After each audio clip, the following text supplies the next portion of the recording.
अस्सलाम वालेकुम नाज़रीन, प्रोग्राम यूनिवर्सिटी टाइम में शाकिर अली आपसे मुखातिब है। नाज़रीन, आज हमारा मौजू है हायर एजुकेशन। गुफ्तगू करने के लिए हमारे साथ यहाँ पर मौजूद हैं professor doctor Mohammad Tufail, Tamgha Imtiaz, vice chancellor Ghazi university Dera Ghazi Khan.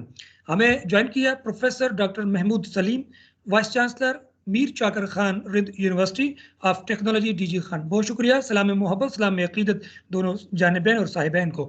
यकीनन हम गुफ्तगू करेंगे प्रोफेसर डॉक्टर महमूद सलीम साहब से पहले कि सर ये बताइए कि इस वक्त जो हायर एजुकेशन के हवाले से जो हम बात करते हैं और इंटरनेशनल रैंकिंग की भी हम बात कर रहे हैं, तो मुझे ये बताइए कि किस तरीके से हम अपनी यूनिवर्सिटियों को उस जगह पर लेके जा सकते हैं जहाँ पर यूरोपियन यूनिवर्सिटियाँ मौजूद हैं या और यूनिवर्सिटियाँ मौजूद हैं रैंकिंग में। बिस्मिल्लाहिर्रहमानिर्रहीम। शाकिर अली साहब, बहुत शुक्रिया हमें मौका देने का बात करने के लिए। जैसा कि आपने फरमाया कि हायर एजुकेशन किसी भी मुल्क के लिए इस 21वीं सदी में इंतहाई अहम है, और जबकि हम नॉलेज बेस इकोनॉमी की बात कर रहे हैं और दुनिया में तरक्की सिर्फ उन्हीं कौमों को मुयसर होगी जो इल्म की दुनिया में जो है वो लीड करेंगी। तो इस हवाले से जो इंटरनेशनल रैंकिंग्स हैं, उसके हवाले से पाकिस्तान की यूनिवर्सिटीज़ जो भी आहिस्ता-आहिस्ता जो है वो इंशाल्लाह अपना मुकाम पैदा कर सकेंगी। और उसके लिए ज़ाहिर है कि हमें उस इंटरनेशनल रैंकिंग सिस्टम में जाना होगा। अपने घर से भी तैयारी करनी होगी कि उनके जो भी पैरामीटर्स हैं, इंडिकेटर्स हैं रैंकिंग के, उनको इम्प्रूव करना और फिर उन रैंकिंग्स के अंदर शामिल होके प्रॉपरली डाटा जो है वो उनको देना, उनके सिस्टम को समझना और उनके साथ शामिल होके उस दौड़ में आगे आना। तो इंशाल्लाह ये हम काम करते रहेंगे और तो इंशाल्लाह हम भी उस लेवल पे पहुँच जाएँगे। इसकी थोड़ी-सी मिसाल जो है वो हमारे जो पिछली 8-10 सालों में जो यूनिवर्सिटियों ने एफर्ट की है, उसकी वजह से अब हमें पाकिस्तान की काफ़ी सारी यूनिवर्सिटीज़ जो है वो इंटरनेशनल रैंकिंग में मुख्तलिफ लेवल पे नज़र आती हैं। बहुत शुक्रिया प्रोफेसर डॉक्टर महमूद सलीम। यकीनन हमारे साथ यहाँ पर मौजूद हैं हर दिल अजीज शख्सियत प्रोफेसर डॉक्टर मोहम्मद तुफैल, तमग़ा इम्तियाज़ हैं, vice chancellor Ghazi university Dera Ghazi Khan. Sir बहुत शुक्रिया आपका वक्त देने का और कीमती लम्हात में से कुछ लम्हा हमें मिल रहा है यूनिवर्सिटी टाइम को। हम आपको खुशामदीद भी कहेंगे और नेज़ ये भी जानना चाहेंगे कि आप अपनी तालीम के बारे में कुछ आप हमें बताइए कि किस तरीके से आपने इतनी तकालीफ़ें और नशे में फराज देखे हैं और किस तरह इस नहज पर पहुंचे जो आज मनहज को लेकर चल रहे हैं। जी, अस्सलाम वालेकुम रहमतुल्लाह बरकातहू। शाकिर अली साहब, बहुत शुक्रिया कि सबसे पहले तो कि आप तशरीफ़ लाए डीजी खान में और गाज़ी यूनिवर्सिटी में से मुझे ऑन बोर्ड लिया और मुझे मौका मिला कि मैं कुछ बात कर सकूं गाज़ी यूनिवर्सिटी के हवाले से, कुछ अपने बारे में कुछ बता सकूं। तो शाकिर साहब, मैंने कोई 30 साल, ओवर 30 ईयर्स मेरा एक्सपीरियंस है। तो इस वक्त तक मैं कुछ ये चौथी यूनिवर्सिटी में काम कर रहा हूँ। मैंने अपनी लाइफ का स्टार्ट, जो कैरियर का स्टार्ट जो है वो ज़रिया यूनिवर्सिटी फैसलाबाद से किया। वहीं को 8-10 साल करने के बाद मैं पीएचडी के लिए जापान चला गया और PhD professionally I am molecular biologist और बायोटेक्नोलॉजिस्ट। तो वहीं से मैंने पीएचडी की और मॉलिक्यूलर बायोलॉजी पे, जेनेटिक्स पे, जीन क्लोनिंग पे मेरा काम था, बड़ा अच्छा रहा अल्हम्दुलिल्लाह। उसके बाद मैंने पोस्ट डॉक्टरेट वहाँ से की, जीएसपीएस फेलोशिप की 2 साल की और फिर अल्लाह का शुक्र है कि इसी बेस पे, चूँकि मेरा जो था मुझे रिसर्च बेस पे, उन्होंने मुझे फैकल्टी पोजीशन ऑफ़र की और मैं पहला non Japanese Asian faculty member था कोबे यूनिवर्सिटी जापान में। और फिर अल्लाह का शुक्र कि फ़िज़िकली मैं वहाँ पे कोई 15, 16, 17 साल रहा, तो बहुत कुछ सीखा। मैंने फिर उस यूनिवर्सिटी में असिस्टेंट प्रोफेसर से लेके प्रोफेसर लेवल तक काम किया और वहाँ पे एक वर्ल्ड क्लास लैब एस्टेब्लिश की और इसी बेस पे अल्लाह का शुक्र है मुझे 2012 में सिविल अवार्ड तमगा इम्तियाज़ मिला। फिर और उससे आगे बढ़ता हूँ तो फिर 2012 में मुझे किंग सऊदी अरेबिया की तरफ से प्रोफेसरशिप की ऑफ़र हुई। उन्होंने भी इसी सब्जेक्ट को लॉन्च करना था, बायोटेक्नोलॉजी को।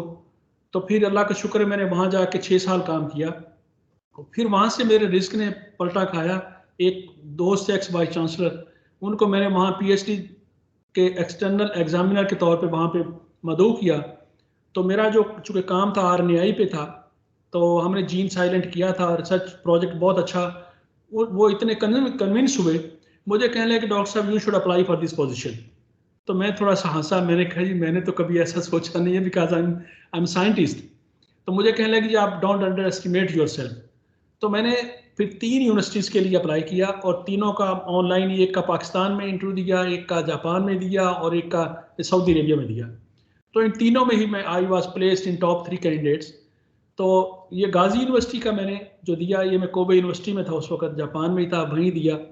तो सर्च कमेटी मुझे कहने लगी कि I mean are you really considering to come back while you are well placed in Saudi Arabia. तो मैंने कहा जी इसलिए तो आपके सामने बैठा हूँ। तो अब पॉइंट सिर्फ ये है कि मेरी ख्वाहिश थी, मैंने अल्लाह का एहसान है कि बीएससी में टॉप किया, मास्टर में टॉप किया, आगे भी ठीक रहा। तो मेरी एक ख्वाहिश थी, चूँकि 20-22 साल जब इंसान बाहर रहता है तो बाहर की दुनिया में आप अपने मुल्क के बारे में ज़्यादा जानते हैं। अब जबकि पाकिस्तान में हूँ, पाकिस्तान के बारे में उतना नहीं जानता जितना मैंने बाहर रह के इन टच रहा, दुनिया को देखा, पाकिस्तान को देखा। तो वो जो एक पेन थी ना मेरे अंदर कि यार दुनिया कहाँ पे जा रही है, दुनिया कैसे टीच कर रही है, कैसे हमारा रिसर्च कल्चर हमारा कैसे है, दुनिया का कैसे है। तो ये 20-22 सालों में मुझे लर्न करने का मौका मिला। तो मेरी ये ख्वाहिश थी कि वो जो मैंने लर्न किया दुनिया से, specially from the Japanese community, क्या बात है वहाँ पे, सिंगल ट्रैक एजुकेशन सिस्टम है, वेल सेट है, कॉन्सेप्चुअल वो सिस्टम है। अब इससे आगे भी बात करता हूँ इसके बाद में। तो मेरी ख्वाहिश थी कि चूँकि दुनिया बहुत आगे निकल चुकी है, हम बहुत पीछे हैं, तो क्यों ना फिर उसी बेस को लेके मैं चलूँ आगे। तो सर्च कमेटी ने मुझे कहा कि आई मीन ये जैसे मैंने पहले अर्ज़ किया कि मैंने कहा कि जी मैं इसलिए आपके सामने बैठा हूँ। तो वो मुझे कहने लगे गाजी यूनिवर्सिटी जो है that is problematic place not in Punjab but in Pakistan. तो मैंने कहा जी इंशाल्लाह ठीक होगा। तो उन्होंने मुझे पूछा कभी आपने वो एरिया विजिट किया? मैंने कहा कभी नहीं किया। तो कहने लगी देखें वहाँ का कल्चर डिफरेंट है, वहाँ का सेटअप डिफरेंट है, तो how would you face those issues. तो मुझे अपॉइंटमेंट लेटर वहीं मिला 1 माह के बाद, चूँकि मैं एज ए विजिटिंग प्रोफेसर गया हुआ था। जब मैंने अपॉइंटमेंट लेटर मिला तो देन आई बिकेम सीरियस। तो मैंने फिर एक्सप्लोर करना शुरू किया कि क्या क्या इश्यूज़ हैं गाजी यूनिवर्सिटी में। तो उसके बाद जब आपको ये पता है कि जब इंसान वाइस चांसलर बनता है या कोई किसी की पोजीशन पे आता है तो लोग फिर कॉन्ग्रेचुलेट करते हैं, फिर वहाँ के इश्यूज़ भी शेयर करते हैं। तो जब मैं बहुत सीरियस हुआ तो मैंने जब डिग आउट किया तो इश्यूज़ का पता चला मुझे भी। तो यहाँ पे कोई फैकल्टी मेंबर एनोनिमस के नाम से मेरे साथ शेयर कर रहा था गाजी यूनिवर्सिटी में क्या क्या इश्यूज़ हैं। मुझे उसने कहा कि जी आपको पहले ऐसे करेंगे, यूँ करेंगे, फिर आपको यूँ करेंगे। तो मेरा मतलब ये आप सक्सेसफुल नहीं होंगे। अच्छा, एक सवाल यहाँ ये बनता है कि जिस तरह आपने तालीम हासिल की, फिर आप आगे बढ़े। अब सवाल ये कि जो आपकी यूनिवर्सिटी है इस वक्त गाजी यूनिवर्सिटी, उस हवाले से बताइए कि इसमें कितनी फैकल्टी हैं और क्या क्या इसमें पढ़ाया जा रहा है, और साइंस एंड टेक्नोलॉजी के बारे में क्या आपके पास है कि जो इंटरनेशनल लेवल पर भी आप लेकर जा सकते हो। तो मैं ना शाकिर साहब फिर वहीं से जोड़ना चाहता हूँ, थोड़ी सी कहानी मुकम्मल नहीं होगी ऐसे तो। अच्छा। तो मैंने ज्वाइन किया, मैंने खैर इश्यूज को कलेक्ट किया। अब देखिए ज्वाइन करने से पहले ये था कि इट वाज जस्ट लाइक जंगल। यहाँ पे कोई वेरी पुअर एजुकेशन थी, रिसर्च कल्चर नहीं था, कोई सिस्टम सेटअप नहीं था। तो ये सारे इश्यूज ऐसे थे, कोई स्टैच्यू बॉडी नहीं थी, आपको थ्रेट्स ग्रुप थे, पॉलिटिकल ग्रुप्स थे, बच्चों के ग्रुप्स थे। तो एक जो है ना सिस्टम ऐसे नहीं था कि कोई यूनिवर्सिटी लगे। तो मैंने ज्वाइन किया तो मैंने कहा जी मैं तो हाई स्कूल का एक हेड मास्टर बन के आ गया हूँ। तो ये था मेरा मैसेज जो फर्स्ट डे ने जब चार्ज अज्यूम किया। तो उसके बाद मैंने जब ज्वाइन किया तो 4 फैकल्टीज थी, आज भी 4 ही हैं। तो 25 डिपार्टमेंट्स हैं हमारे पास। तो हम उस वक्त 30 के करीब डिग्री प्रोग्राम्स थे, इस वक्त 50 डिग्री प्रोग्राम्स हैं। जब मैंने ज्वाइन किया 5000 पॉपुलेशन थी स्टूडेंट्स की, एनरोलमेंट थी, इस वक्त 11,000 है। तब कोई भी एफिलिएटेड कॉलेज नहीं था। Personally I am challenges based motivated person. तो मैं समझता हूँ कि अगर आम हालात में कोई परफॉर्म करे तो it does not make difference. तो मज़ा तब आता है कि जब आपको पता हो कि चैलेंजेस सामने ये हैं, आप उसको फेस करके आगे बढ़ रहे हैं, ताकि आप डिफरेंस क्रिएट करके दिखाएं कि ये चीज़ें हैं। तो जब मैंने ज्वाइन किया उस वक्त जो रेवेन्यू था यूनिवर्सिटी का दैट वाज 187 मिलियन।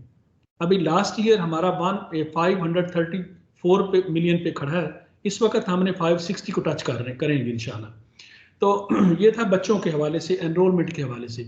तो जो 23 कॉलेजेस हैं वहाँ पे कोई 9000 प्लस बच्चे हैं। टोटल ओवरऑल जो है गाजी यूनिवर्सिटी ऑलमोस्ट 20,000 बच्चों को कैटर कर रही है। तो आते ही मैंने ये काम एक और किया कि मैं समझता हूँ कि चूँकि मेरा मिशन ये था कि मैं कोई इंटरनेशनल लेवल की या ग्लोबल लेवल की यूनिवर्सिटी को डेवलप करूं, इस तरह का करूं। तो अल्लाह ने मुझे चूंकि यहाँ पे मौका दिया, तो आई स्टार्टेड फ्रॉम स्क्रैचेस, बिल्कुल सिफर से शुरू किया, बल्कि माइनस से शुरू किया। तो अब हमारे आते ही मैंने फर्स्ट सिंडिकेट से, जो कि 5 साल के बाद हुई, फर्स्ट सिंडिकेट में 11 नए ग्रेजुएट स्कूल और इंस्टीट्यूट्स अप्रूव करवाए। मेरी ख्वाहिश ये है कि चूंकि ये सदर्न पंजाब में सिर्फ वाहिद यूनिवर्सिटी है और इसमें बहुत ज़्यादा पोटेंशियल है, मेरी पर्सनल ख्वाहिश है कि हम बिल्कुल डोर स्टेप पे वो सारी फैसिलिटीज़ प्रोवाइड करें यहाँ की इस कम्युनिटी को, ताकि बच्चों को यहाँ से, चूँकि फाइनेंशियल यहाँ पे इश्यूज़ हैं, बहुत ज़्यादा वो उस तरह से हालात हैं, फाइनेंशियली बहुत सिचुएशन टफ है, तो हम बच्चों को डोर स्टेप पे वो तमाम सब्जेक्ट्स दें, वो तमाम एजुकेशन सिस्टम प्रोवाइड करें जो किसी भी पाकिस्तान के कोने में मौजूद है, जो इस्लामाबाद में है, लाहौर में है, कराची में है, कहीं भी हो, तो उसमें हम सक्सेसफुल जा रहे हैं। इस वक्त तक 50+ डिग्री प्रोग्राम चल रहे हैं। इस वक्त डेवलपमेंट के हवाले से भी, क्योंकि हमें बहुत ज़्यादा इश्यूज थे, तो अभी 3.5+ बिलियन के डेवलपमेंट प्रोजेक्ट्स चल रहे हैं हमारे पास इस वक्त। तो मेरी ख्वाहिश है कि ये यूनिवर्सिटी, इसके साथ साथ हमने ये, मेरे पास अभी ये विजन 2030 पड़ा हुआ है, ये विजन 2030 डॉक्यूमेंट हमने एक एस्टेब्लिश किया है। इसको मेरा यकीन है कि 3 सालों में जहाँ हम इस वक्त पहुँचे हैं, तो इसको हम फॉलो करेंगे जब, तो 2030 में मेरा यकीन है इंशाअल्लाह अज़ीज़ कि हमारी यूनिवर्सिटी पाकिस्तान की टॉप मोस्ट यूनिवर्सिटीज़ में पड़ी होगी और खड़ी होगी। सही, तो जी, उम्दा बात है सर। और बल्कि हम ये भी जानना चाहेंगे कि आपके पास इतनी मालूमात है, मालूमात का ख़जाना है। एक तो थीसिस होती है, मकाले लिखे जाते हैं। सवाल ये है कि आप खुद एक अपनी ज़ात में एक अंजुमन, एक अकेडमी है, एक यूनिवर्सिटी की हैसियत रखते हैं। सवाल ये पैदा होता है कि आप अपने बारे में कब आप बीती या कोई किताब सवाने उम्री लिखेंगे? वैसे आपने शाख साहब बहुत अच्छा क्वेश्चन है, मैंने वो शुरू कर दिया उसको। और तो मेरा ज़बरदस्त। मैंने शुरू कर दिया, एक मैंने ये बुक लिख रहा हूँ इस वक्त, तो अभी उसका मेरे ख्याल में 50% हो चुका होगा। तो मैं चाह रहा हूँ कि मेरे इस टेन्योर के साथ ये बुक भी मैं कंपाइल कर सकूँ। उससे मैं ये चाह रहा हूँ कि किसी यूनिवर्सिटी को डेवलप कैसे किया जा सकता है। तो मेरा जो एक्सपीरियंस है किंग साउथ में या कोबे यूनिवर्सिटी जापान में, वो बहुत काम आया, दुनिया को देखने का बहुत मौका मिला, उसको जब मैं इन्वेस्ट कर रहा हूँ, अब मेरे जो यार्ड स्टिक है, मैं जब कंपेयर करता हूँ अपना लेवल या क्वालिटी या एक्सीलेंस को कंपेयर करता हूँ, तो मेरा यार्ड स्टिक जो है वही है जो इंटरनेशनल स्टैंडर्ड्स का है। तो मैं समझता हूँ कि हमारे पास यूनिवर्सिटीज जो 3 कंपोनेंट्स यूनिवर्सिटीज के, नंबर 1 तो उससे टीच करना यूनिवर्सिटी ने, क्योंकि जैसे डॉक्टर साहब ने फरमाया कि नॉलेज इकोनॉमीज हैं, अब ये है कि ये नॉलेज बैंक्स हैं, these are the only hopes, और यही लाइट के सोर्सेज हैं। अब यूनिवर्सिटीज के 3 कंपोनेंट्स हैं मेरे सामने। एक तो ये है कि इसने टीच करना यूनिवर्सिटीज है, दूसरा मेरे सामने ये है कि नॉलेज जनरेशन है, रिसर्च करनी है, और तीसरा कंपोनेंट ये है कि आपने टीचिंग पे जब आपकी क्वालिटी होगी उस लेवल की, तो आपका जो प्रोडक्ट है, आपका जो फ्यूचर लीडर है, वो इस काबिल होगा कि हम आपके नेशनल और इंटरनेशनल डिमांड्स या कंपटीशन, चूँकि रिसेंटली बहुत कॉम्पिटिटिव वर्ल्ड जारी है, उसमें हम उस लेवल का प्रोडक्ट पैदा कर सकें। और रिसर्च के हवाले से मैं चाहता हूं कि हम बहुत पीछे हैं। मैंने हमेशा जोर दिया अपनी फैकल्टी पे, यहाँ पे मेरे आने से पहले कोई भी रिसर्च प्रोजेक्ट नहीं था, एक भी नहीं था। इस वक्त हम 10 प्रोजेक्ट कर चुके हैं, 16 ऑनगोइंग प्रोजेक्ट्स हैं, और 50+ हम प्रोजेक्ट सबमिट कर चुके हैं, मोर देन 300 मिलियन के। तो मैं चाहता हूं कि जब तक रिसर्च कल्चर नहीं आएगा, उस वक्त हम किसी तरह भी आगे नहीं बढ़ सकेंगे। आप किसी की मिसाल मैं क्या दूं, मैं जापान में जहाँ इतनी देर रहा, जिनके साथ मेरा इंटरेक्शन है, आप उन्हीं को देख लें, they are the trend setters. पूरी दुनिया क्यों लीड कर रहे हैं? उसकी वजह सिर्फ ये है कि उनका रिसर्च स्टैंडर्ड बहुत खूबसूरत है, वो लीड करते हैं। मैं हमेशा यूनिवर्सिटी में जब भी मेरा इंटरेक्शन होता है फैकल्टी के साथ, मैं कहता हूँ कि जो रिसर्च है, वो ये नहीं है कि आप रिसर्च करेंगे तो आप कंट्री को ग्रो करेंगे, बल्कि that works as a first grade teaching force as well, कि उसी बेस पे आपका लीडर जो है, फ्यूचर लीडर, उसी बेस पे बनेगा। मैं मिसाल देता हूँ कि अब साइंस को ही ले लेते हैं, एक सब्जेक्ट को। साइंस में इस वक्त जापान में 22 नोबेल लॉरिएट्स हैं, 22। अब पाकिस्तान के हम लोग कहाँ खड़े हैं? तो बहुत पीछे हैं। तो हमें यकीनन रिसर्च पे बहुत ज़्यादा फोकस करना पड़ेगा। और भी मेरे कुछ मैसेजेस हैं, अगर मैं उसको कंटिन्यू टाइम मुझे बताते जाइएगा तो बहुत बिल्कुल सारे। सर, बिल्कुल। इसको हम बल्कि कंटिन्यू करेंगे। अभी आपसे बहुत बातें करनी है और बहुत सारे हमारे सवालात हैं जो मौजूद हैं, और प्रोफेसर डॉक्टर महमूद सलीम भी मौजूद हैं, वो भी बड़ी उम्दा गुफ्तगू कर रहे हैं और सुन भी रहे हैं। सर ये बताइए प्रोफेसर डॉक्टर महमूद सलीम साहब, आपके बिल्कुल करीब कुर्ब जवार में ये यूनिवर्सिटी मौजूद है, मीर चाकर खान जो रिंद यूनिवर्सिटी है, आप उसके वाइस चांसलर हैं। मुझे बताइए किस तरीके से आप कोलैबोरेशन करते हैं, किस तरह आप आपस में मीटिंग करते हैं, जिस तरह प्रोफेसर डॉक्टर मोहम्मद तुफैल के साथ या और दीगर जो वाइस चांसलर के साथ किस तरह आपकी मीटिंग या गैदरिंग होती है? जहां तक गाजी यूनिवर्सिटी का ताल्लुक है, ये तो बिल्कुल मेरे नेबरहुड में है, बल्कि मैं अभी तक इनका मेहमान हूँ। तो तुफैल साहब से तो मैं बस फ्रीक्वेंटली आ जाता हूँ और इनसे गपशप भी होती है, हम डिस्कस भी करते हैं और मैं इनसे काफ़ी चीज़ें सीखता भी हूँ। और माशाल्लाह इनके पास बहुत ही ज़बरदस्त एक्सपीरियंस, नॉलेज और एक्सपोज़र है। तो मैं खुशकिस्मती समझता हूँ कि इनसे मैं भी कोई सीख के अपनी यूनिवर्सिटी की तरफ ले जाऊँ। बहरहाल ये है कि डेरा गाज़ी खान में चूँकि ये जनरल यूनिवर्सिटी है और हम टेक्नोलॉजी यूनिवर्सिटी है, तो हम बेसिकली एक-दूसरे को कॉम्प्लीमेंट करते हैं। और मेरे लिए बहुत पोटेंशियल है कि मैं इनके साइंसेज़ के और बाकी जो एक्सपर्टीज़ हैं, उनके साथ मिल के हम टेक्नोलॉजी साइड पे इनके साथ बड़ा स्ट्रॉन्ग कोलैबोरेशन का एक फ्यूचर विज़न मैं रखता हूँ। तो उसको हम इंशाल्लाह आगे बढ़ाएँगे, चूँकि हम अभी पहले साल में हैं और इनिशियल तो अभी तो हम ग्राउंड प्रिपरेशन कर रहे हैं कि ताकि हम टेक ऑफ कर सकें। तो तो लेकिन सर या अभी से हमारा इनके साथ जो है ना वो अच्छा कोलैबोरेशन पहले से मौजूद है। तो सर यहाँ पर एक सवाल है, जैसे कि सर अभी फरमा रहे थे, आप ये बताइए कि आप जिस तरह सर अभी अपनी किताब भी लिख रहे हैं और भी माशाल्लाह काम कर रहे हैं अच्छे-अच्छे नए आइडियाज़ पर भी।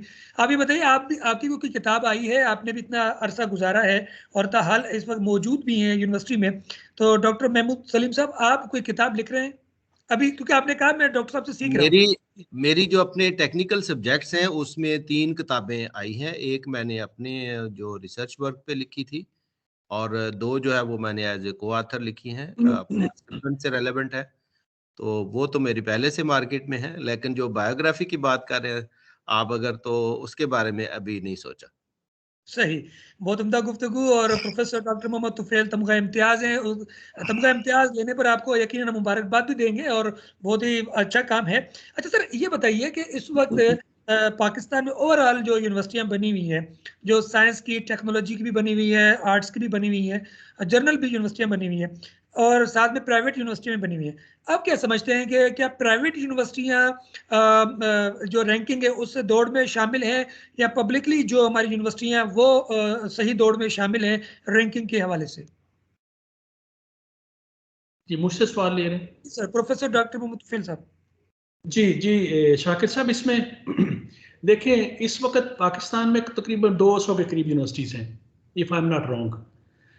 तो मैं नहीं समझता कि कौन प्राइवेट लीड कर रही है या पब्लिक लीड कर रही है, लेकिन इस वक्त तक उस लेवल की हमारे पास यूनिवर्सिटीज़ नहीं हैं जो इंटरनेशनल लेवल की यूनिवर्सिटीज़ होनी चाहिए। ठीक है, अभी जैसे डॉक्टर साहब ने, डॉक्टर महमूद सलीम साहब ने अभी थोड़ा सा फरमाया कि अभी उस दौर में या हम इंटरनेशनल रैंकिंग में अभी हम आ रहे हैं, तो उस लेवल पे आ रही यूनिवर्सिटीज़, तो आगे अभी थोड़ा सा और काम करने की ज़रूरत है, ताकि हम बिल्कुल रिसर्च को स्ट्रेंथन करेंगे जब तक, और फिर ये कोलैबोरेशन के साथ आप इंटरनेशनल भी कर रहे हैं, इंटरनेशनल कोलैबोरेशन के साथ, नेशनल कोलैबोरेशन के साथ इम्प्रूवमेंट करके हमारी रिसर्च उस लेवल की स्टैंडर्ड की आएगी। चूँकि रैंकिंग में एक पैरामीटर नहीं है। रैंकिंग वाले पूछते हैं कि आपके इसमें उसमें बीसियों पैरामीटर्स हैं कि आपकी क्वालिटी कैसी है, टीचिंग कैसी है, स्टूडेंट एनरोलमेंट कैसी है, आपके रिसर्च स्टैंडर्ड्स क्या हैं, ये सारी चीज़ें उसमें, एक्रेडिटेशन एंड क्वालिटी एश्योरेंस, ये सारी चीज़ें उसमें शामिल हैं। तो ये सारा मिलके एक पैकेज बनेगा। अब मैं मिसाल देता हूँ गाज़ी यूनिवर्सिटी की, तो अब 3 साल पहले हम कहीं खड़े नहीं थे, तो अभी 3 सालों में अभी यूनिवर्सिटी ग्रीन मैट्रिक में हमने उस पैरामीटर्स को अपलोड किया, तो अल्लाह का शुक्र है पाकिस्तान में हमने 807 पे है, दुनिया में इंटरनेशनल लेवल पे 807 में, पाकिस्तान में 44 पे है और पंजाब में 22 लेवल पे उसका है हमारा नंबर। तो मैं समझता हूँ कि मैं इस ग्रीन मैट्रिक्स को भी उस लेवल की रैंकिंग नहीं समझता, चूँकि अभी टाइम्स हायर है, फिर QS रैंकिंग पड़ी है, लेकिन कम से कम मुझे खुशी ये है कि एटलीस्ट हम वो जो रेस है या जो इंटरनेशनल लेवल का एक रेस है उसमें हम एंटर हो गए, तो उसमें हमें सक्सेस काफ़ी हुई है।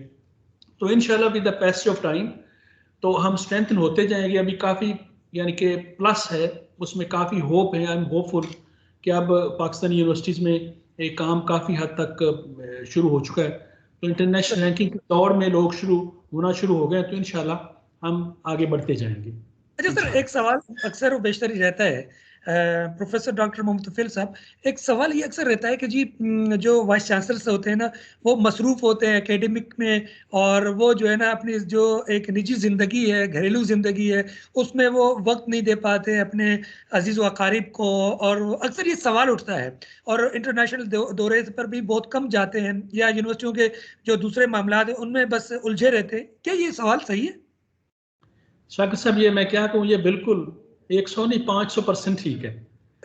अब मैं अपनी मिसाल लेता हूँ कि मुझे 3 साल हो गए, आज 3 साल हो गए मुझे कोई फॉरेन ट्रिप नहीं लगाया, मैं बाहर नहीं जा सका। हालांकि मेरी जापान में जस्ट फैमिली है, किंग साउथ में मेरी फैमिली है, लेकिन मैं नहीं जा पाया। तो उसकी वजह यह है कि ये बड़ा चैलेंजिंग और डिमांडिंग टास्क है, बहुत ज़्यादा प्रेशर्स हैं इधर उधर आपको, फिर आपकी जिम्मेदारी बहुत है, आपने कई चीज़ों को लीड करना है, फिर बहुत सारी प्लानिंग उसमें शामिल है। तो जब आप उसमें पूरी तरह टाइम नहीं दे पाएंगे तो फिर वो मुमकिन नहीं है। आप यकीन माने कि मैं बाहर था तो साल में कोई 2 माह की छुट्टी होती थी किंग साउथ से, तो मैं साल में आता था। तो अब इस वक्त मेरी सारी फैमिली मुझसे नाराज़ है, सिस्टर्स नाराज़ हैं, भाई नाराज़ हैं, वो कहते हैं जी आप बाहर ही ठीक थे, पाकिस्तान में आने का क्या फ़ायदा हुआ। तो मैं समझता हूँ कि इसको टाइम नहीं, लाइफ देनी पड़ती है यूनिवर्सिटी को। तो चूँकि आप टारगेट सेट करते हैं, आपने प्लानिंग करनी है, पॉलिसी मेकिंग करनी है यूनिवर्सिटीज़ को, आपने जितने भी इशूज़ हैं, और ख़ास तौर पे यूनिवर्सिटी जैसे डॉक्टर साहब अब मीर चाकर में खड़े हैं, मैं इधर गाजी यूनिवर्सिटी में बैठा हूँ, तो हमें और ज़्यादा एडिशनल चैलेंजेस हैं यहाँ पे। इश्यूज़ ये हैं कि अभी उस तरह के एनवायरनमेंट नहीं है, फैकल्टी नहीं है, फिर स्टूडेंट्स के लिए फैसिलिटीज़ नहीं है, तो हम तो बिल्कुल स्टार्ट से ज़ीरो स्क्रैचेस में पड़े हुए हैं। तो इसलिए हमें उससे भी ज़्यादा टाइम देना पड़ रहा है। लेकिन अल्लाह का शुक्र ये है कि चूँकि ये बड़ा, मैंने जैसे अर्ज़ किया कि ये बड़ी चैलेंजिंग जॉब है, तो मुझे तो मज़ा आ रहा है ऑनेस्टली, क्योंकि मैं समझता हूँ कि जब तक आप इसको रिस्पॉन्सिबिलिटी को इसको एज ए चैलेंज नहीं लेंगे तो काम बनता नहीं है। अभी रिसेंटली जब 2019 में हम 3 कॉलेजेस को एफिलिएशन दी, उसमें मेरे पास 2-3 कॉलेजेस आए, क्योंकि मुझे पता था कि मेरी कैपेसिटी नहीं है, गाजी यूनिवर्सिटी इस काबिल नहीं, हम तो अपने आप को भी नहीं संभाल पा रहे, तो आप कॉलेजेस को कैसे लीड करेंगे।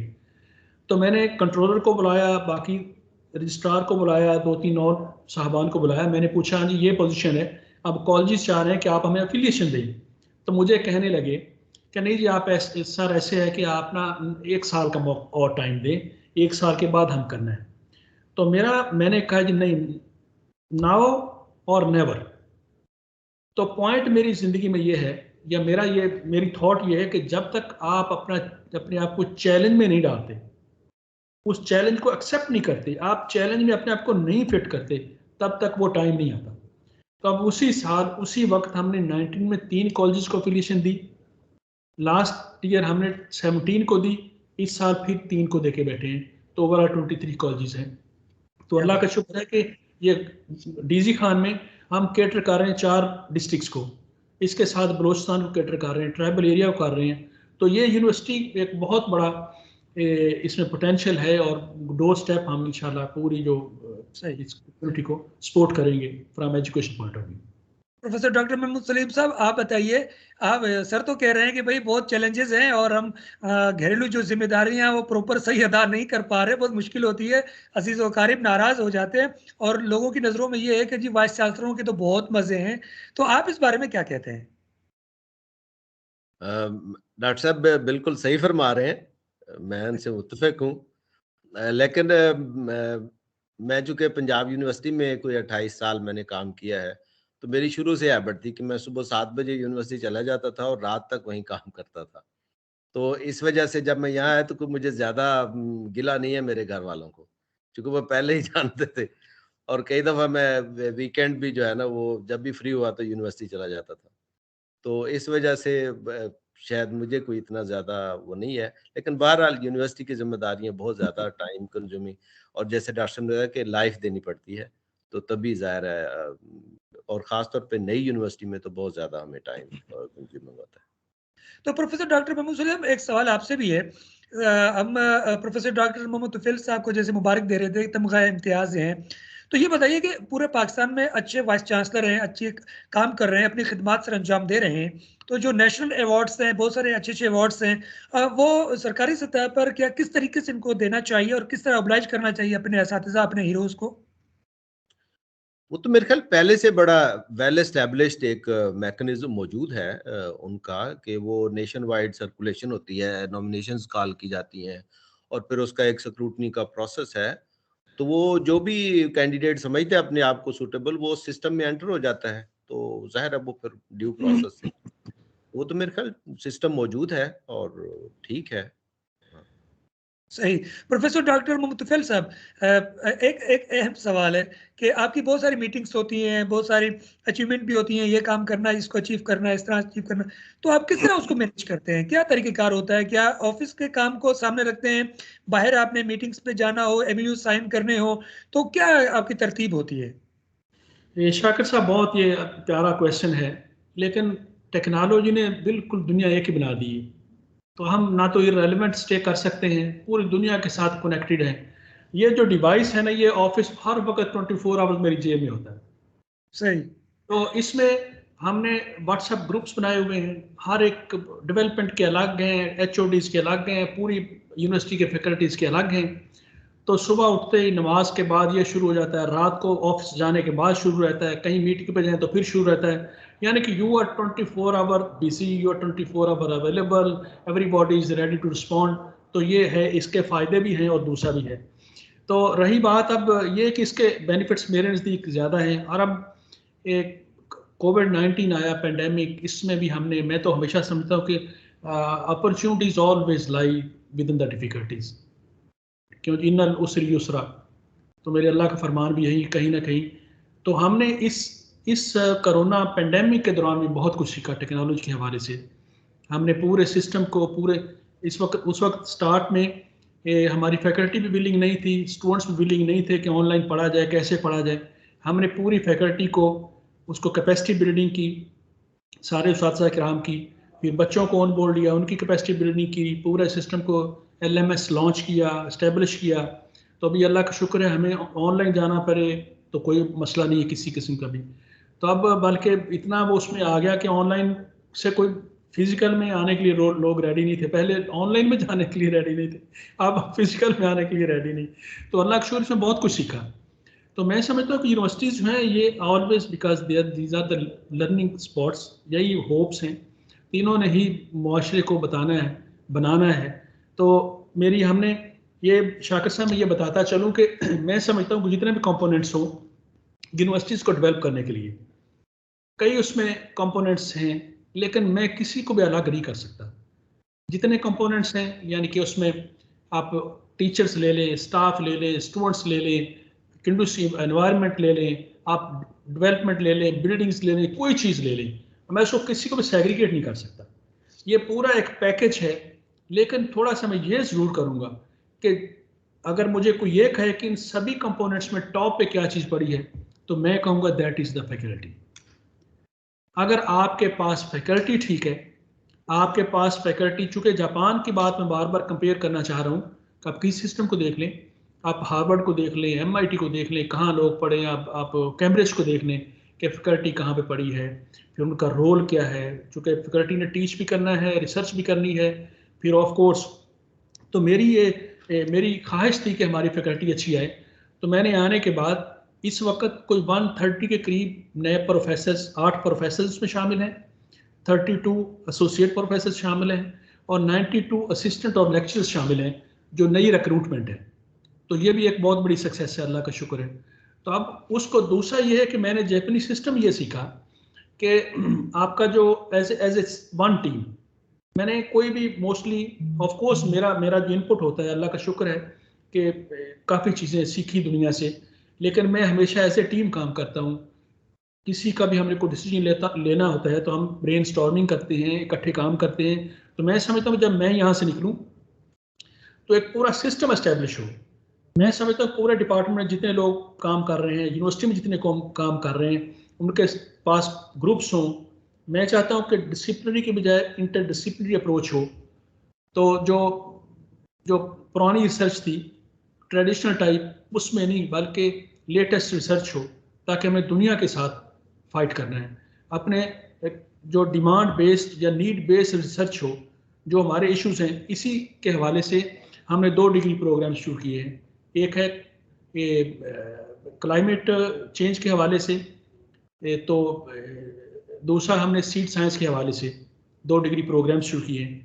तो मैं समझता हूँ कि इस तरह से हम जैसे हमारे लोकल कोई इश्यूज हैं एग्रीकल्चर के हवाले से, उस तरह के प्रोजेक्ट्स किए जाएं। इंटरनेशनल लेवल पे क्या दुनिया काम कर रही है, ताकि उस तरह के करेंगे तो हम कुछ compete भी कर सकेंगे। तो एक सवाल है छोटा सा, जो खासकर सिंडिकेट मेंबर्स होते हैं, क्या वो प्रोफेसर साहिबान होने चाहिए, क्या वो वाइस चांसलर होने चाहिए, उसमें MP MNA या सेनेटर्स होने चाहिए, या फिर उसमें सोसाइटी के लोग सिंडिकेट मेंबर होने चाहिए जो यूनिवर्सिटियों को सही लेकर चले? इसके बारे में आपकी राय क्या है प्रोफेसर डॉक्टर महमूद सलीम साहब? Thank you. मेरा ख्याल है कि चूंकि यूनिवर्सिटीज जो है वो एक मुल्क के एक हिस्से की नुमाइंदगी करती हैं, तो इसके बहुत सारे स्टेक होल्डर्स हैं, जिसमें गवर्नमेंट भी है, सिविल सोसाइटी भी है, पेरेंट्स भी हैं, फैकल्टी भी है, एम्प्लॉयज़ भी हैं, तमाम लोग हैं जिनको यूनिवर्सिटी सर्व करती है। तो उन सब की नुमाइंदगी उस सिंडिकेट में ज़रूरी होती है, और इस वक्त जो हमारे सिंडिकेट की कंपोजिशन है वो तकरीबन उन्हीं प्रिंसिपल्स को सामने रख के बनाई गई है। सही। तो तमाम स्टेक होल्डर जरूरी है गवर्निंग बॉडी में उनका होना और या उनकी नुमाइंदगी होना। तो सर तो आप मेरे क्या कहेंगे प्रोफेसर डॉक्टर मुतफिल साहब, जिस तरह अभी सर कह रहे हैं कि ये चीज़ें सब मौजूद है, अक्सर और बेशतर ये भी देखा जाता है कि जो ऐसे साहिबान सिंडिकेट मेंबर भी होते हैं जिनको नाव हाव भी कम होती है यूनिवर्सिटियों के बारे में, उनके मामलात के बारे में भी, तो क्या वो वाइस चांसलर ही तमाम एक दूसरे के सिंडिकेट मेंबर होने चाहिए? आपकी राय क्या है डॉक्टर नहीं, मोहम्मद? देखिए, जैसे डॉक्टर महमूद सलीम साहब ने अभी ये बताया कि चूंकि ये एक्ट में ऐसे ही है कि जितने स्टेक होल्डर्स हैं उनके रिप्रेजेंटेटिव ऑलमोस्ट होते हैं, लेकिन जितना चूंकि ये एकेडमिक है सारा, उसमें बहुत सारा कंट्रीब्यूशन एकेडमिक्स की तरफ से आता है, वाइस चांसलर की तरफ से आता है, बाकी लोग भी उसमें कंट्रीब्यूट करते हैं डेफिनेटली। तो मेरे ख्याल में इसी तरह से है सिस्टम चल रहा।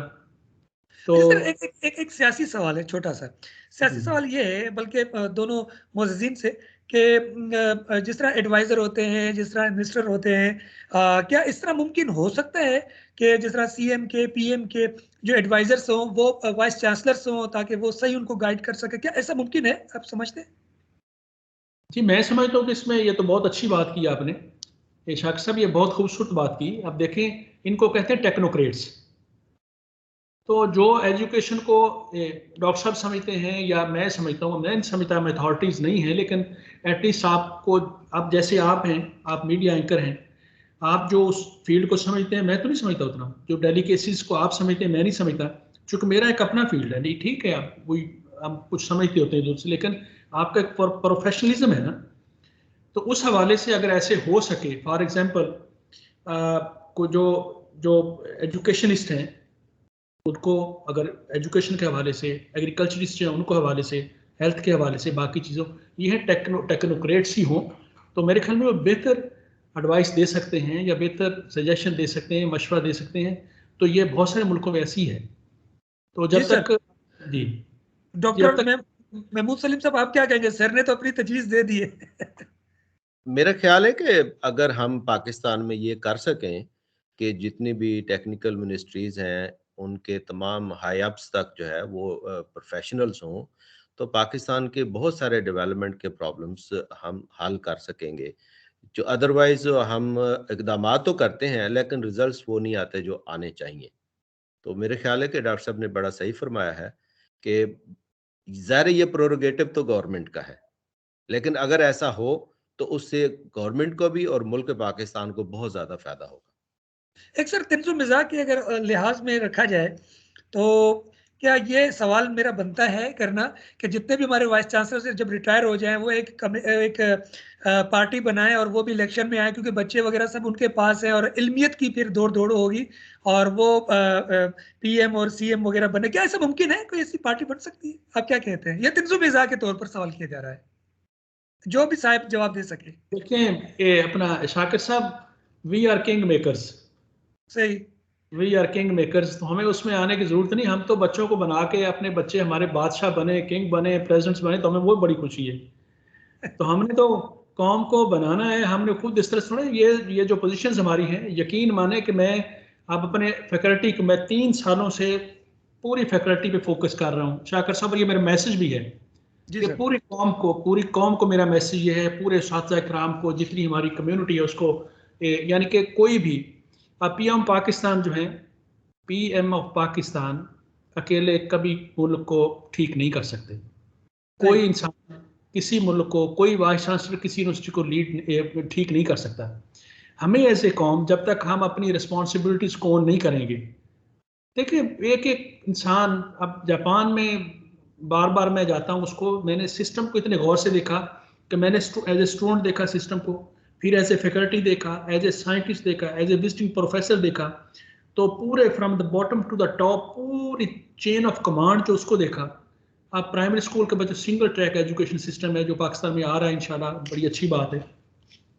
तो जब तक हर इंसान अपनी जो रिस्पॉन्सिबिलिटी को ऑन नहीं करता, मैं अपनी फैकल्टी से यही कहता हूँ कि अगर आप अपनी रिस्पॉन्सिबिलिटीज़ को ऑन कर लें तो फिर इंशाल्लाह अज़ीज़ कोई भी ऐसी चीज़ नहीं होगी। We are talented people, Pakistani जहाँ भी हैं काम कर रहे हैं। अभी रिसेंटली एक हार्ट ट्रांसप्लांट किया पाकिस्तानी डॉक्टर ने अमेरिका में, जो पिग का ट्रांसप्लांट किया ह्यूमन में। तो इस तरह के बेशुमार एग्जांपल्स हैं। बाहर बहुत सारे मैं लोगों को जानता हूँ जो लीड कर रहे हैं इस वक्त, वो टैलेंटेड लोग हैं। तो टैलेंट के हवाले से हम देखें, हम कभी भी पीछे नहीं हैं, टॉप पे पड़ी है कौम, रिसोर्सेज हमारे पास मौजूद हैं। अगर हम सिर्फ फोकस कर लें, अपनी रिस्पॉन्सिबिलिटीज़ को ओन कर लें कि मैंने ये काम करना, टीचिंग करनी तो टीचिंग करनी है ईमानदारी के साथ, तो मैं समझता हूँ कि इस यूनिवर्सिटी को डेवलप करते करते उसके साथ अगर मैंने ये एक टीम, बहुत बेहतरीन टीम डेवलप कर दी, और जो कि मुझे बहुत होप है इंशाल्लाह कि ये होगी भी, तो मैं समझूंगा कि मेरा वो जो ख्वाब था, जो ड्रीम था, जो मैंने सोचा था कि यूनिवर्सिटी ग्लोबल स्टैंडर्ड की, ग्लोबल लेवल की होनी चाहिए, तो मेरे ख्याल में वो ज़रूर बनेगी। अब हम उसी तरफ ही बढ़ रहे हैं। मैं आज ही, हम अभी चंद दिनों से टीचर्स की कैपेसिटी बिल्डिंग कर रहे हैं टीचिंग के हवाले से, कि जो नए लोग आए हैं उनको टीच कैसे करना है, अपने बच्चों को हैंडल कैसे करना है, आपका लेक्चर कैसे होना चाहिए, उसमें कौन कौन सी टेक्निक्स, टेक्नोलॉजीज होनी चाहिए, ताकि पार्टिसिपेटरी टाइप एजुकेशन हो, ताकि बच्चा बिल्कुल ऐसे सुने कि जैसे बिल्कुल वो ना हो कि दो इधर बैठे हैं, दो ये कर रहे हैं, दो वो कर रहे हैं। तो I am just talking heart to heart. ये कोई प्रेपरेशन है, आपने मुझे ऐसी आके पकड़ा कि ये करना है, तो मैं बिल्कुल दिल की बातें कर रहा हूँ। तो पॉइंट ये है कि अब बच्चों के साथ टीचिंग जब आप करेंगे, तो अब मैंने फैकल्टी से आज मेरी बात हुई, मैंने कहा देखें, गाजी यूनिवर्सिटी इस वक्त 20,000 बच्चों को लीड कर रही है। 20,000 बच्चे मीन्स के 20,000 फैमिलीज हैं। अब अगर इन 20,000 बच्चों की हम, जो सुइसाइड बॉम्बर्स बनते हैं, वो कैसे बनते हैं, अगर हम उनकी, चूंकि यूनिवर्सिटीज़ ने तो ब्रेन आपने चेंज करना है, उसको रीशेप करना है, ये तो आपने एक डेवलपमेंट करनी है, आपने स्पिरिचुअली डेवलपमेंट करनी है, आपने उसको रीशेप करना है इंसान को। तो अब 20,000 फैमिलीज का फ्यूचर हमारे हाथ में है। जस्ट सही। इमेजिन, अब 200 यूनिवर्सिटीज़ हैं अगर पाकिस्तान में, तो 200 में मिलियंस बच्चे हमारे ऑन बोर्ड हैं, यूनिवर्सिटीज़ में पढ़ रहे हैं, स्कूलों में पढ़ रहे हैं, कॉलेजेस में पढ़ रहे हैं। तो अब देखें, जितने पाकिस्तान के पास रिसोर्सेज हैं और जितने पाकिस्तान के पास यूथ बल्ज है, ये हमारे पास ब्लेसिंग भी है, और it may work as atomic bomb as well. कि सही। अगर हमने इनको कंट्रोल नहीं किया, बच्चों को कंट्रोल नहीं किया, हमने टाइमली इनको इनको कहीं डायरेक्शन नहीं दी, तो ये बहुत बुरे हालात भी हो सकते हैं। तो अल्लाह ना सही। करे ऐसा हो। तो बहुत सारी जिम्मेदारी हम पे, यूनिवर्सिटीज़ पे नंबर टॉप पे पड़ी है, बाकी कॉलेज, स्कूल, सारे पेरेंट्स ऑफ कोर्स। तो ये तभी मुमकिन है जब सारे जितने स्टेक होल्डर्स हैं, मैं रिक्वेस्ट करता हूँ आपके वसातत से, आपके चैनल के हवाले से, कि जितने भी स्टेक होल्डर्स हैं उसमें हम टीचर्स हैं, यूनिवर्सिटीज़ हैं, बाकी पेरेंट्स हैं, बाकी कम्युनिटी के जितने मेंबर्स हैं, हमें अपनी सारी जिम्मेदारी, रिस्पॉन्सिबिलिटी के साथ, ईमानदारी के साथ हमें बिल्कुल ओन करनी चाहिए, और फिर बिल्कुल कंट्रीब्यूट करना चाहिए। बहुत शुक्रिया सर, और बिल्कुल हम वक्त अब इजाज़त नहीं दे रहा कि हम आगे बढ़ पाएँ, लेकिन आखिर में हम यकीनन आपकी राय जानना चाहेंगे, पैगाम, कोई आइडिया, कोई मशवरा, प्रोफेसर डॉक्टर मोहम्मद सलीम साहब, कोई मशवरा, कोई पैगाम, कोई आइडिया देना चाहें? डॉक्टर साहब ने बड़ा अच्छा आइडिया दिया है कि जिसको मैं एक मिसरे की सूरत में कि हर फर्द है मिल्लत के मुकद्दर का सितारा। वाह! हम में से हर एक जो है इस मिल्लत के मुकद्दर का सितारा है और अगर हम मेहनत करेंगे और अपना रोल निभाएंगे, चाहे हम किसी भी कैपेसिटी में हैं, तो फिर ही ये कौम तरक्की करेगी और ये इज्तिमाई काविश हमें करनी है और हमें एक दूसरे का दस्तो बाजू बनना है। प्रोफेसर डॉक्टर मोहम्मद तुफैल तमगा इम्तियाज़, आप कोई मशवरा, कोई आइडिया, कोई रहनुमाई देना चाहें? शाकिर साहब अगर मुझे थोड़ा सा टाइम दें जी। 2 मिनट का तो शायद बात कर सकूं। मैं सिर्फ अर्ज ये करना चाहता हूं कि इंसान जो है, हम 3 लोग इस वक्त बैठे हैं, तो मेरे ख्याल में आफ्टर 30 इयर्स 40 इयर्स के बाद हम में से हम में से यंग हैं बिल्कुल। 20 इयर्स 30 इयर्स के बाद 40 इयर्स के बाद हम में से कोई भी नहीं होगा। तो मैं अपनी फैकल्टी को, यूनिवर्सिटी को, बच्चों को, पूरी कौम को यही कहना चाहता हूँ कि मैक्सिमम अब 7 बिलियन है पॉपुलेशन दुनिया की। 100 साल के बाद आज भी जो बच्चा पैदा हो रहा है वो भी जिंदा नहीं रहेगा। तो इतनी सी जिंदगी है, तो हमने दुनिया के लिए दूसरी चीज़ों के लिए मरने की क्या ज़रूरत है।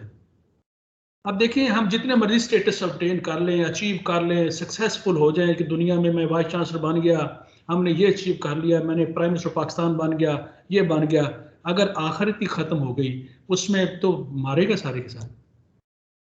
तो हमें ये रियलाइज़ करने की ज़रूरत है कि हम दुनिया के साथ साथ जो मकसद हयात है उसको दोनों को लेके चलें। उसमें कभी ना कभी उसमें किसी चीज़ की कोई परेशानी का है ही नहीं। तो मैं फिर रिक्वेस्ट करता हूँ कि सभी को हम मिल के जब एज ए कौम काम करेंगे, जब मिल के कुछ भी करेंगे, अपनी रिस्पॉन्सिबिलिटी ओन करके काम करेंगे, फोकस करेंगे, तो हम किसी भी दुनिया की कम्युनिटी से पीछे नहीं रहेंगे इंशाल्लाह। We will be on the top. बहुत शुक्रिया professor doctor Mahmood Saleem, vice chancellor Mir Chakar Khan Rind university of technology D G Khan. बहुत शुक्रिया सर, आपने हमें वक्त दिया।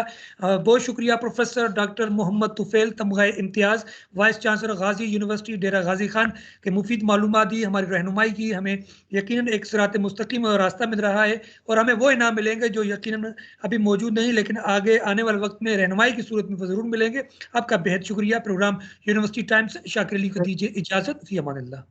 जी, बहुत शुक्रिया। थैंक यू शाकिर साहब, बहुत शुक्रिया। थैंक यू वेरी मच जी, बहुत शुक्रिया।